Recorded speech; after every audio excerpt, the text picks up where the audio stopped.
Hey there, sports history fan. This is Arnie Chapman, a.k.a. the Football History Dude, and I'm here to help you finish your Christmas shopping list and let everyone else over there stiff-arm their competition while trying to fight off that tryptophan on Turkey Night.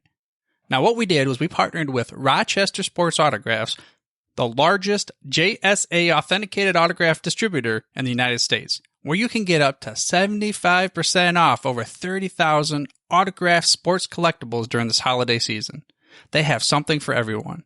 But how is RSA able to offer such great deals on JSA authentication, you ask?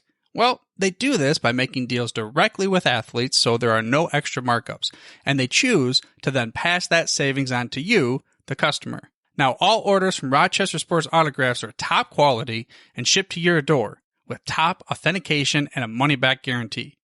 But hurry up because customers are so stark raving mad for RSA that memorabilia sells out daily.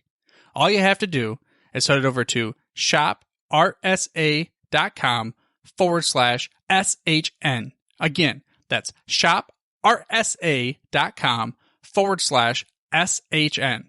So don't wait to bring home your favorites and own a piece of sports history for you and the loved ones on your shopping list this holiday season.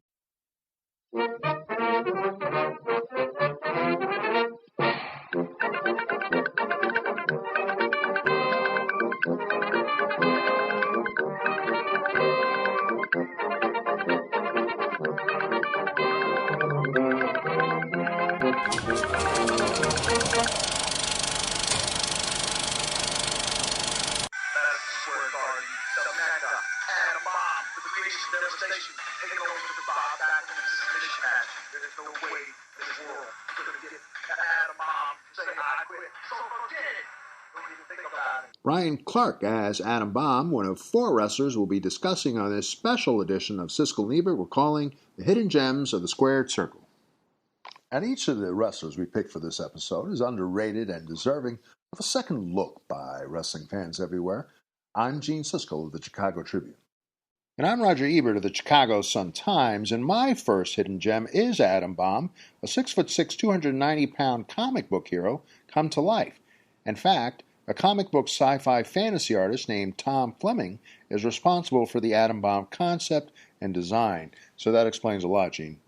Bomb's backstory is he's a survivor of the nuclear meltdown accident on 3 Mile Island. To drive home the nuclear premise, Bomb was outfitted with a pair of very cool steampunk welder's goggles and a singlet emblazoned with fiery radiation symbols.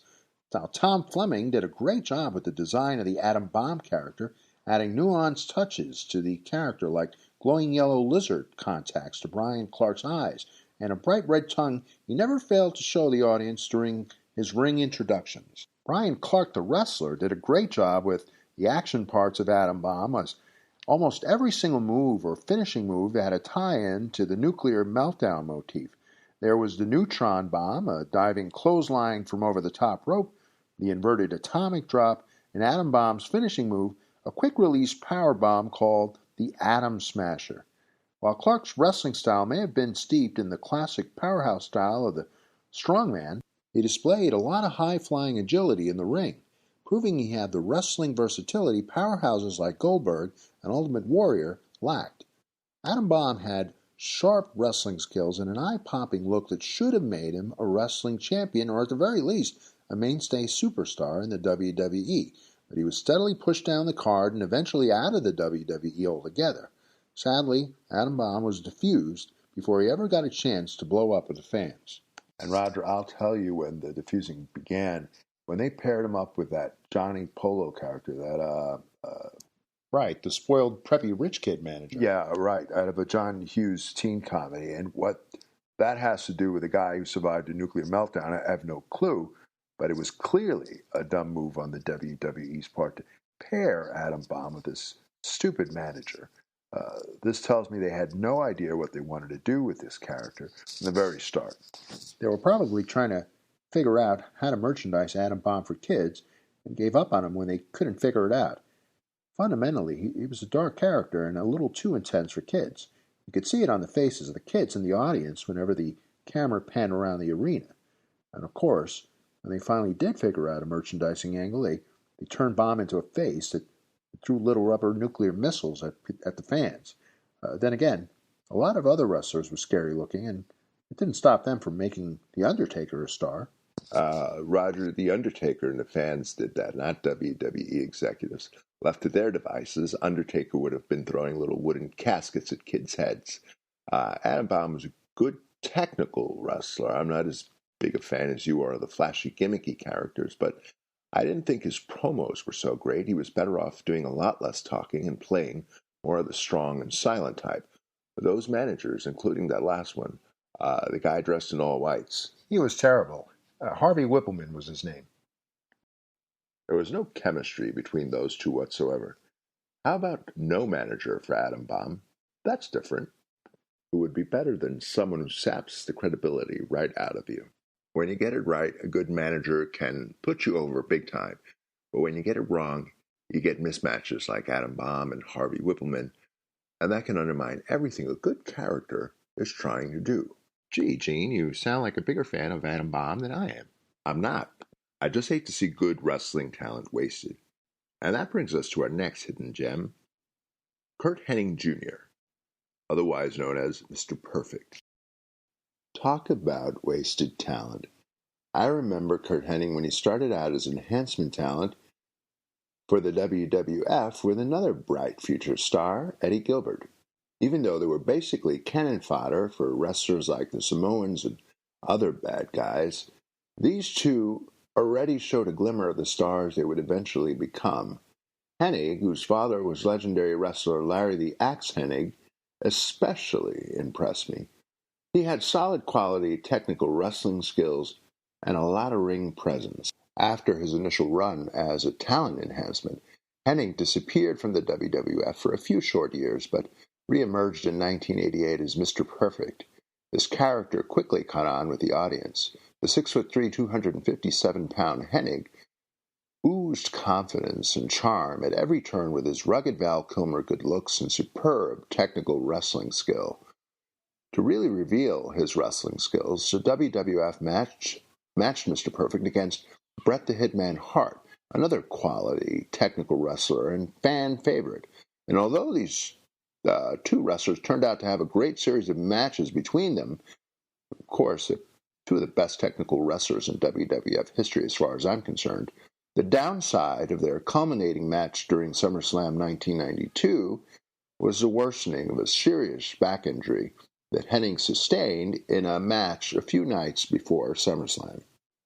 The aggravated back injury sidelined Mr. Perfect for 3 years, during which time he worked as a commentator, a very funny and incisive one at that. With his back improved, Hennig had a few comebacks in the WWE and the WCW, but he never quite regained the consistency needed to stay in the fan spotlight. In May 2002, Vince McMahon fired Hennig after getting into a fight with Brock Lesnar on a charter flight. Coupled with a growing cocaine addiction, Curt Hennig hit the skids and never bounced back. He was found dead in a Tampa hotel of acute cocaine intoxication on February 10th, 2003. A very sad ending to a star that still had a lot more to show us. I like Hennig too, Gene, and it just goes to show you how dedicated pro wrestlers are to their craft. Hennig went against doctor's orders when he fought Bret Hart in SummerSlam, which means he probably fought through excruciating pain during the entire match. Who knows how his career might have turned out if he'd followed his doctor's advice. And I also think Hennig's commentator role in the WWE helped him stay relevant to the fans. Hennig's contributions as a commentator are right up there with those of a Bobby Heenan or Jesse Ventura. And after the SummerSlam match, Bret Hart called Hennig the best wrestler and one of the best workers he had ever worked with. And that's saying a lot. My next hidden gem is a weird one. Papa Shango. Played by wrestler Charles Wright, Papa Shango was a 6'6", 330-pound voodoo witch doctor, replete with a feathery black top hat, skeletal face paint, and a necklace made from bones. And if that didn't paint a scary picture, Shango also carried a smoking skull in his hands that would one day cause the Ultimate Warrior to ooze a strange black liquid from his head. This incident with the oozing black liquid actually sent the Ultimate Warrior packing from the WWE for a few years. That alone makes Shango one of the most underrated wrestlers of all time. Charles Wright's character was based on Baron Samedi, a god in the Haitian voodoo religion. The natural expectation for any wrestling fan would have been to match Papa Shango against The Undertaker, but that never happened on a one-to-one basis. Instead, Shango got a title shot against new champion Bret Hart on Saturday night's main event, and lost. Hart was a great wrestler, so that wasn't the problem. The problem was Shango wasn't given the opportunity to exploit his darkness to good effect. Here was a character that had the power to cast spells and control arena lights, but was eliminated in less than 30 seconds at the 1993 Royal Rumble. It's almost like the WWE was saying, this town isn't big enough for two dead guys. Shango had his last match in the summer of 1993 and then returned to being the father of the spirits of the dead, never to be seen or heard from again. Roger, don't you mean pimp? Right, Gene. Charles Wright, the wrestler, went on to play the Godfather, a lovable pimp type who garnered more fame than his Papa Shango character. And I'm going to tell you something, Roger. There's nothing lovable about a pimp, and both characters, Shango and Godfather, were reprehensible stereotypes. Other than the fact that Shango was able to get rid of the warrior, I didn't think this character was the least bit interesting. Shango is based on voodoo prejudices meant to scare audiences into thinking that there's something nefarious about the voodoo religion. Wait, and that's now wait one second, Gene. Gene. To the Haitian Baron community. Samedi is a real part of Haitian voodoo folklore. He's not some character created out of whole cloth. He was based on a real god from the Haitian voodoo religion. For you to assume Charles Wright or anybody just, conjured this character without some sort of historical Roger, basis is wrong. I don't care if there's a historical basis or not. The character is reprehensible. He paints an ugly image of a legitimate religion, and I'm actually very surprised at you. And it does a disservice to everyone. You know that. And so does the pimp character. Well, Gene, can you at least admit Charles Wright was a good performer? He played two interesting and diverse characters, hateable, lovable, or not. No. Moving on to my second hidden gem, and the final one of the show, I've chosen a tag team named Power and Glory. Hercules Hernandez and Paul Roma were Power and Glory, respectively, and boy, were these two an exciting tag team. And not because they had some wacky gimmick, but because there was a genuine camaraderie and chemistry between the two wrestlers you just don't see in a lot of tag teams anymore. As an individual wrestler, Hercules Hernandez, the power of the tag team, was already a semi-successful journeyman wrestler in the WWE who fought some pretty big matches against Ricky the Dragon Steamboat, Hulk Hogan, and Billy Jack Haynes. Arguably, the most impressive of these matches was the one against Billy Jack Haynes in WrestleMania 3, where Hercules' size and strength were put to the test against the equally brawny Billy Jack Haynes. With a big showcase like WrestleMania 3 to boost him, Hercules looked like he might rocket to Hogan's status. But along came, you guessed it, the Ultimate Warrior. In 1988, Hercules lost a high-profile match to the Ultimate Warrior during WrestleMania 4. That and an obnoxious storyline about Hercules being sold into servitude as million-dollar man Ted DiBiase's personal slave really put the brakes to Hercules' rise to the top. He languished for a year or more in relative obscurity, putting over other wrestling talent until 1990. In 1990, Hercules joined forces with Paul Roma, who was also having a tough time getting his solo career going. And these two had instant chemistry. You could see it when they fought together, this chemistry. As a team, the pair had one of the best finishing moves of any tag team, as far as I'm concerned, the Powerplex. Hercules suplexed an opponent from the top rope, and Roma followed with a splash onto the downed opponent. It was an awesome finishing move to behold, and you can tell they had a lot of fun executing it. The pinnacle of their tag team success was beating the Rockers at SummerSlam in 1990. Even though Power and Glory had a few title shots against the Hart Foundation, they never won any championships in the WWF. A humiliatingly quick loss to the Legion of Doom, Hawk and Animal of Road Warrior fame, spelled the beginning of the end for Power and Glory. In 1991, just 1 year after their seemingly out-of-left-field formation, the duo dissolved and went their separate ways. But if there's one thing Power and Glory taught this wrestling fan, and let this be a lesson to all aspiring wrestling superstars, having a wrestling gimmick is great. Wrestling with passion is better. You know, Gene, Paul Roma has said in interviews he and Hercules Hernandez were pressured to fight the LOD, even though he and Hercules had seriously painful injuries. The 58-second match they had with LOD was a kind of compromise with Vince McMahon. He got his match, and Power and Glory got to avoid prolonging their pain. It's such a shame they had to be put in this position to begin with. They were just as good as LOD and could have given wrestling fans a really great match. And Roger, such are the rigors of the wrestling business. There is no doubt in my mind the punishing work schedules and fighting through the pain against doctors' orders and the drugs that used to help them get through it all led to the deaths of many young wrestlers. Hercules Hernandez among them. He was only 47 years old when he died. What a shame. I couldn't agree with you more, Gene. And that wraps up this special edition of Siskel and Ebert. Join us next week as we review 4 new movie releases, including the new 007 thriller, Midnight at the Ravenite, featuring the new Bond theme song by Amy Winehouse. But for now, the balcony is closed.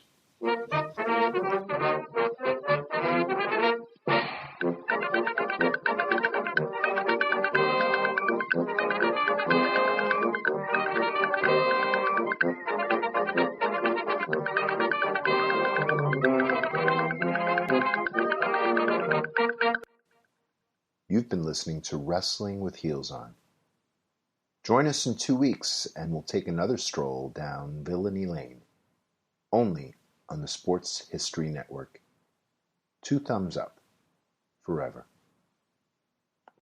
Hey there, sports history fan. This is Arnie Chapman, a.k.a. the Football History Dude, and I hope that you enjoyed this recent episode presented by the Sports History Network and were able to learn some good old-fashioned sports history knowledge nuggets.